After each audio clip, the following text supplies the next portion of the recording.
Also Representative Randy Fine doing a great job, and then Tyler Soroy. This is your district here, right? Or which is, sir. Oh, sure. So you're north of here? Yes, sir. Okay.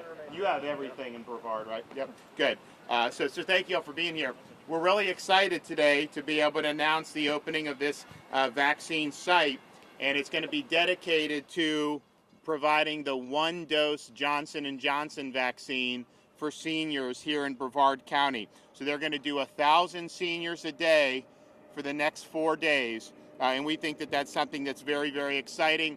The response of the Johnson & Johnson has been very positive. As you remember, what do we got there? Oh, wow.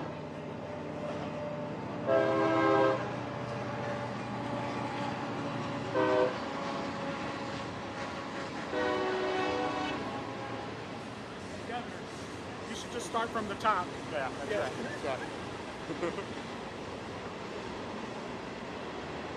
You want to do that photo real quick?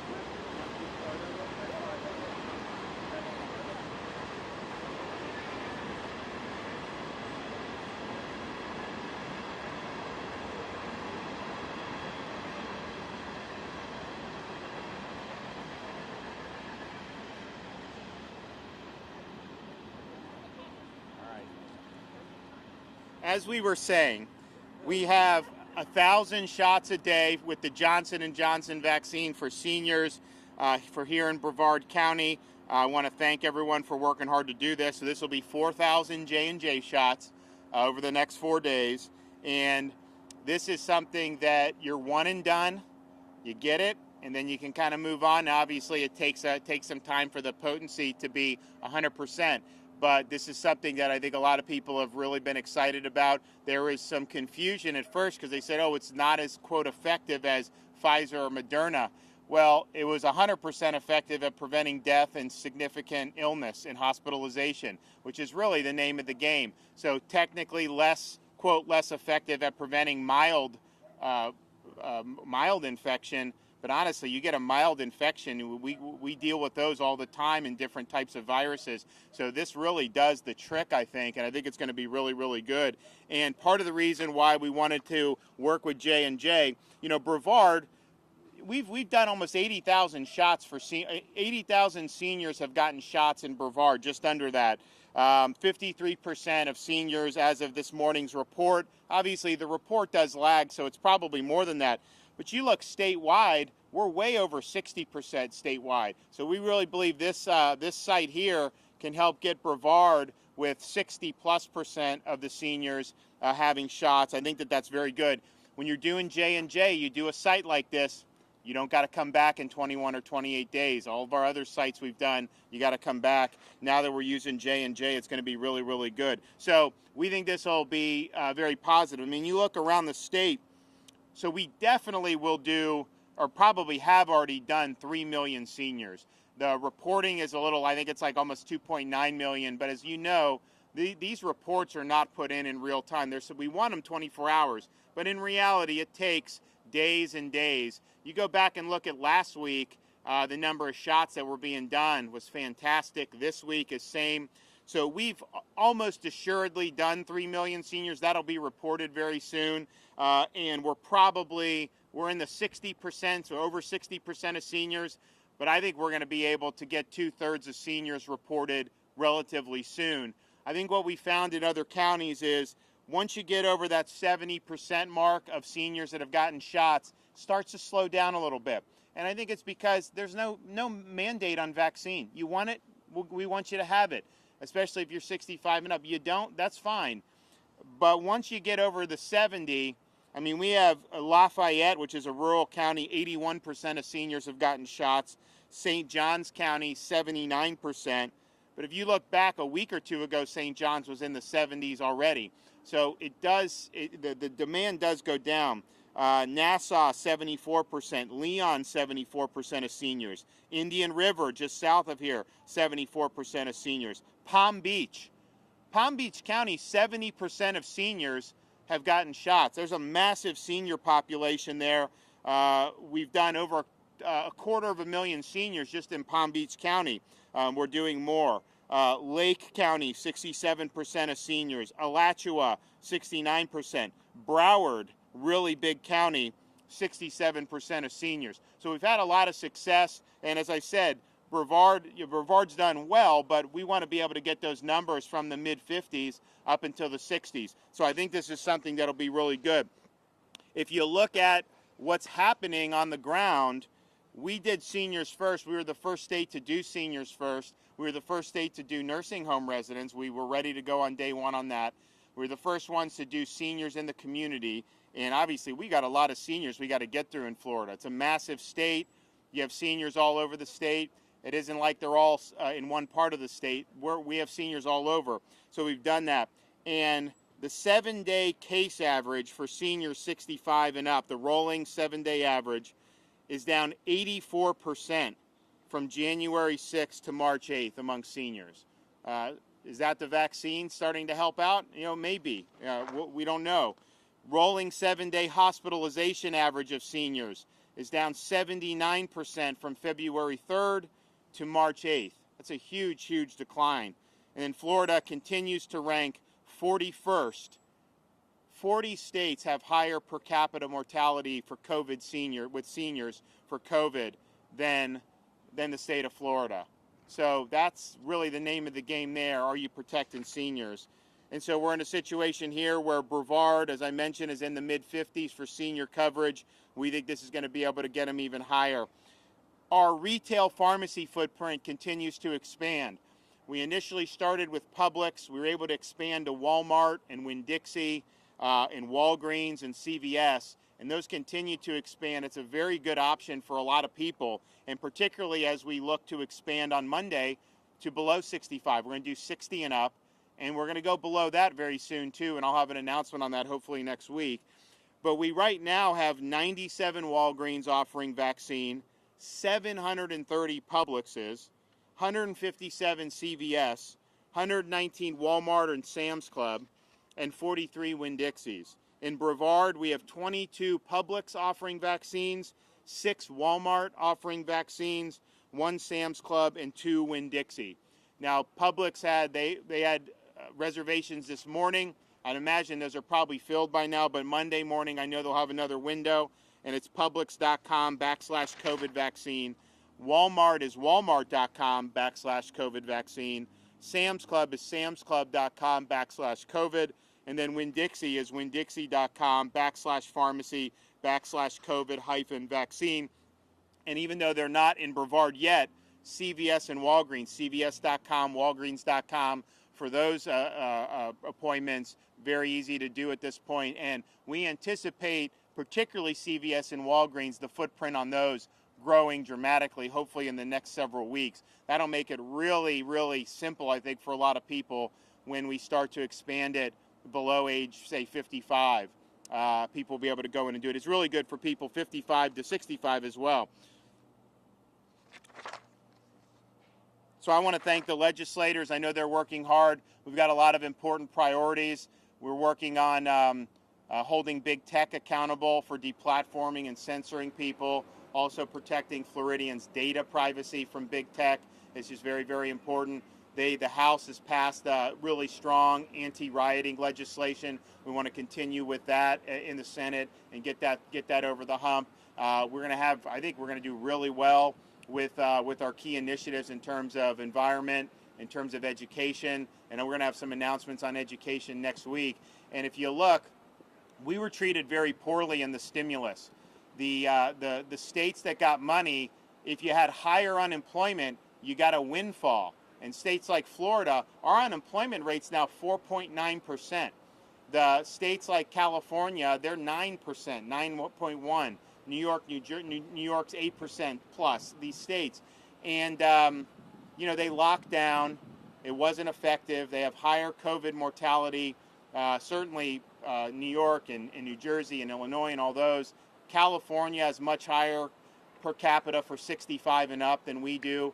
And yet you have all these economic problems and schools are closed in a lot of those places. So Florida, we're going to end up getting about $2 billion less than if they had just done a per capita distribution. And that's really fundamentally unfair. We actually had to make tough decisions.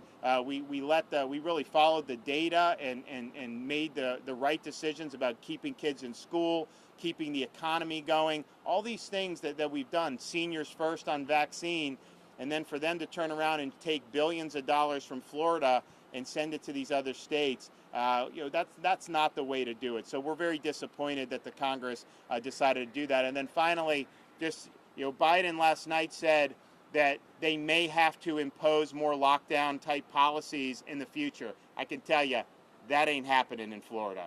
We are not going to let him lock down Florida. I know they talked about restricting travel of Floridians. That's totally unacceptable. We said that from the beginning. But with vaccines now available, with the vast majority of seniors, 60+% of seniors in Florida, we're going to hit 2/3 of seniors very soon. Hopefully we can get it over 70% if the demand's there.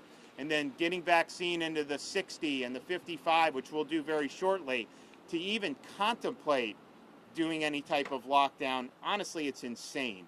And so that's not going to happen in the state of Florida. We like the fact that people are able to work here. We like the fact that we've been able to save thousands of businesses and save people's livelihoods. And we love the fact that parents have the right to send their kid to school in person. So we're going to continue doing what works, but under no circumstances would we entertain anything of the sort. And so I think these vaccines are great. J&J is great.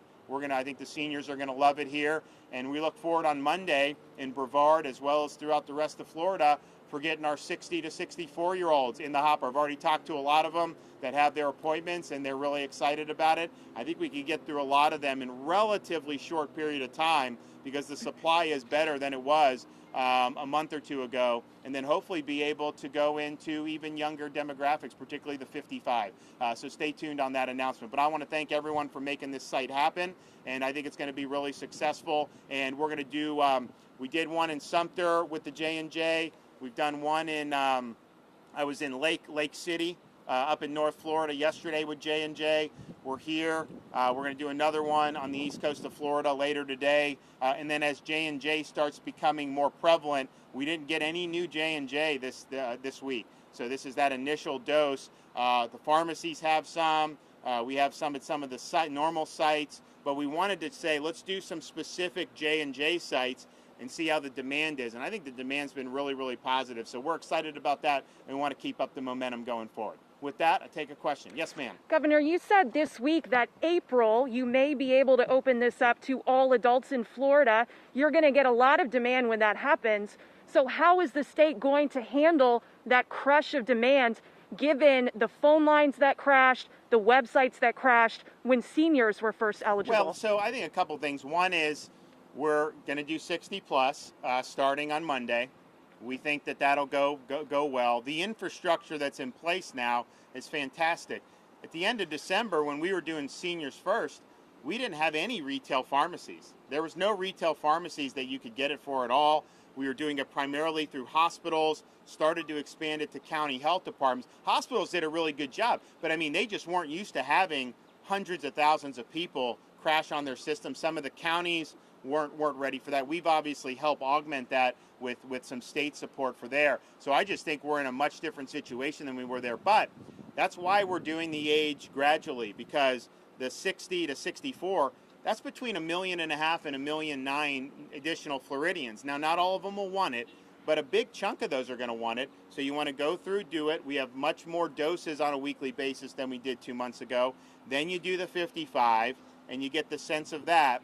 And then I'm pretty sure sometime in April, as long as the supply keeps coming in good and hopefully increases with J&J, then you'll be able to do it and say, you know what, any adult who wants it can get it. I'd be willing to bet you that the interest in it from people that are, say, under the age of 40 will be much less than it was with the seniors. I mean, we had seniors that were waiting for this vaccine for a long time. It was a big deal. I mean, I've gone to so many of these places where we've been able to bring vaccines to seniors, and it's a very emotional experience for a lot of them. I mean, because they've been waiting for this, so finally get that shot, you know, they feel like that it just gives them that confidence to really be able to live full lives again. And I know a lot of seniors have been doing a lot of good stuff in Florida, They haven't necessarily been just sitting at home all the time, but they've been cautious, and now to have that. So it's a really, really big deal.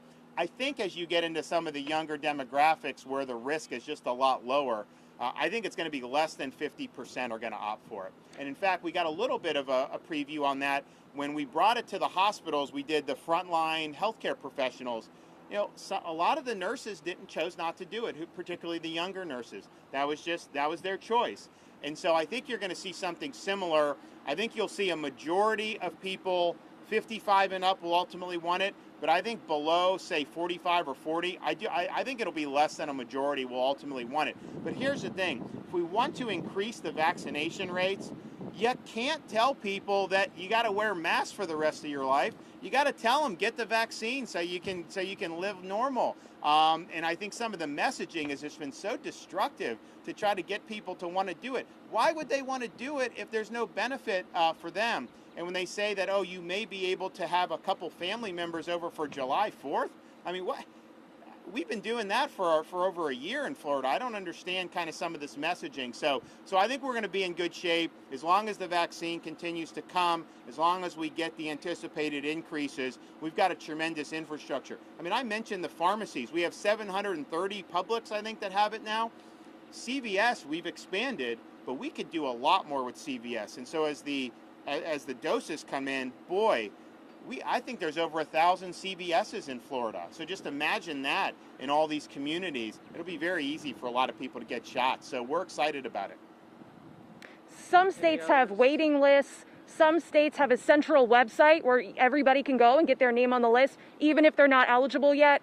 Is that something Florida could do? So what we do, we try to work it. So the state isn't the one that is, we have different ways of doing it. And so ours is a more decentralized approach befitting a really big state, very diverse communities. And so what we have is, obviously the hospitals were the first game in town. We have the county health departments. Some of them have done waiting lists. We have the retail pharmacies, which are really expanded, but that is not signed up on a government list and then transferred. You got to sign up on that directly, and that makes sense because you certainly don't want the government involved in that. We've done a number of events with church groups. We've done a lot of African American churches. We rely on the churches to reach out to their parishioners and bring folks in, and it's more effective that way. So again, that's not taking them off a government list. That's working with the community and saying, who do you want us to vaccinate? We'll do it. Same with the senior 55 and up communities. When we're down in Kings Point and Delray Beach, we're working with them to notify their folks, roster them, and then do it, so it makes it easier for different folks. And then we also are now getting it in physicians' offices, and then we're getting it in some of the health plans now have this. So a health plan is great because they have people that they service on a normal basis. So say Monday, we have 60 plus. A health plan can reach out to some of their members and say, okay, you want to come in and get the vaccine, you do it. So it's a very orderly process, and I think it works very, very well. So that, I think, is better than trying to have it all centralized in the government and have the government be the one that is dictating all these appointments. Because the fact of the matter is, a CVS or a Publix or a hospital or some of these people, they do it better than the government does it, and we want to leverage the existing resources. So we made that decision from early on. I think if you're a different state, if you're a very small state with, instead of having 22 million people, if you have 1 million people, you may be able to do it a little bit differently. But for our situation, with the big senior population, with the seniors all really spread out all over the state, massive geography differences, we feel that this has been the most effective. And look, I think the results speak for themselves. We've done millions of seniors. We're either number one or close to the top of the percentage of all vaccines that have gone to seniors, the total number of seniors vaccinated, and then the percentage of all seniors that have been vaccinated. And so it's taken, I think, a real multifaceted effort, and we're going to continue to do it. And as the 60 plus get in, we're looking forward to a lot of those folks being able to get the vaccine. I think you'll see hundreds of thousands of them over the next week that are going to be eligible, will likely be able to get it. We're also going to be making sure that if there are some of those very elderly people where we have a new way for them to contact us for the homebound program, and we're very attentive to that because we understand that's going to continue to be an issue because not everyone has necessarily the internet or can do the phone calls or any of these other things. So if there's someone homebound, and we've done Holocaust survivors, we've done World War II veterans, we've done a lot of these really special people, and we want to continue to be able to do it. But I think next week we will have a good sense as we see the demand, when we can maybe even lower that age even more. We'd like to make that decision next week sometime. I'm not saying it's going to happen effective next week, but I'd like to be able to make that announcement by the end of next week, get it down to 55.